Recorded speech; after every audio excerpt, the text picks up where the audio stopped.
राधे, जय श्री कृष्ण। आज हम आपको इस वीडियो में पुत्रदा शुक्ल एकादशी व्रत कथा सुनाने जा रहे हैं।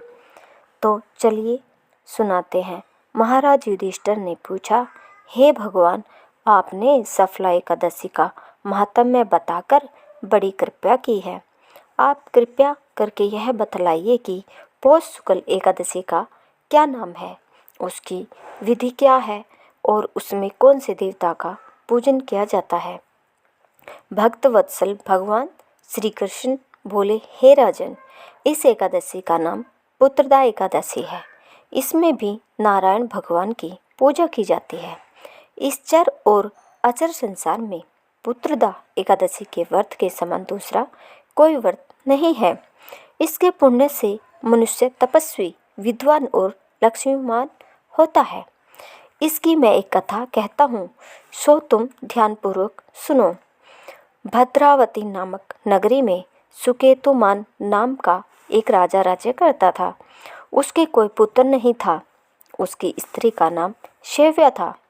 वह निपुत्री होने के कारण सदैव चिंतित रहा करती थी। राजा के पितर भी रो रोकर पिंड लिया करते थे और सोचा करते थे कि इसके बाद हमको कौन पिंड देगा। राजा को भाई, बांधव, धन, हाथी, घोड़े, राज्य और मंत्री, इन सब में से किसी से भी संतोष नहीं होता था। वह सदैव यही विचार करता था कि मेरे मरने के बाद मुझको कौन पिंडदान करेगा। बिना पुत्र के पितरों और देवताओं का ऋण मैं कैसे चुका सकूंगा। जिस घर में पुत्र न हो उस घर में सदैव अंधेरा ही रहता है। इसलिए पुत्र उत्पत्ति के लिए प्रयत्न करना चाहिए। जिस मनुष्य ने पुत्र का मुख देखा है वह धन्य है। उसको इस लोक में यश और परलोक में शांति मिलती है, अर्थात उनके दोनों लोक सुधर जाते हैं।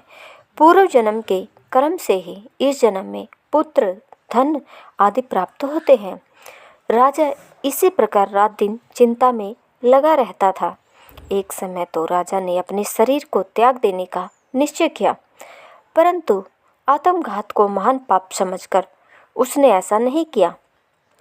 एक दिन राजा ऐसा ही विचार करता हुआ अपने घोड़े पर चढ़कर वन को चल दिया तथा पक्षियों और वृक्षों को देखने लगा। उसने देखा कि वन में मृग, सुअर, सिंह, बंदर, सर्प आदि सब भ्रमण कर रहे थे। हाथी अपने बच्चों और हथनियों के बीच घूम रहा था। इस वन में कहीं तो गिद्ध अपने कर्कश स्वर में बोल रहे हैं, कहीं उल्लू ध्वनि कर रहे हैं। वन के दृश्यों को देखकर राजा सोच विचार में लग गया। इसी प्रकार आधा दिन बीत गया। वह सोचने लगा कि मैंने कई यज्ञ किए, ब्राह्मणों को स्वादिष्ट भोजन से तृप्त किया, फिर भी मुझको दुख प्राप्त हुआ क्यों। राजा प्यास के मारे अत्यंत दुखी हो गया और पानी की तलाश में इधर उधर फिरने लगा। थोड़ी दूरी पर राजा ने एक सरोवर देखा।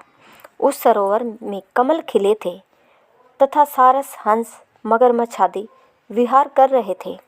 उस सरोवर के चारों तरफ मुनियों के आश्रम बने हुए थे। उसी समय राजा के दाहिने अंग फड़कने लगा। राजा शुभ शकुन समझकर घोड़े से उतरकर मुनियों को दंडवत प्रणाम करके बैठ गया। राजा को देखकर मुनियों ने कहा, हे राजन, हम तुमसे अत्यंत प्रसन्न हैं। तुम्हारी क्या इच्छा है, सो कहो।